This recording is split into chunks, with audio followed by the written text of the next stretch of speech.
മനുഷ്യ മനസാക്ഷിയെ അമ്പരപ്പിച്ച സാമ്രാജ്യത്വ നീക്കത്തെ ഗൗരവത്തോടെ കാണുന്നതിന് പകരം നിസ്സാരവൽക്കരിക്കാനും അമേരിക്കൻ വിധേയത്വം പ്രകടിപ്പിക്കാനുമുള്ള ത്വരയാണ് കേന്ദ്ര സർക്കാർ പ്രകടിപ്പിക്കുന്നത്.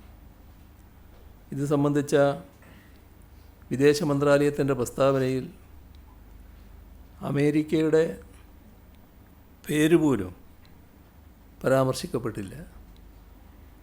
ഓരോ ദിവസവും ഇന്ത്യയെയും നമ്മുടെ പരമാധികാരത്തെയും അപമാനിക്കുന്ന പ്രസ്താവനകൾ നടത്തുന്ന അമേരിക്കൻ പ്രസിഡന്റിനെതിരെ ഒന്ന് പ്രതിഷേധിക്കാൻ പോലും കേന്ദ്ര സർക്കാരിന് സാധിക്കുന്നില്ല. രാജ്യത്തെ മുഖ്യ പ്രതിപക്ഷ കക്ഷിയെന്ന് അവകാശപ്പെടുന്ന കോൺഗ്രസും അതേ വഴിയിലാണ്.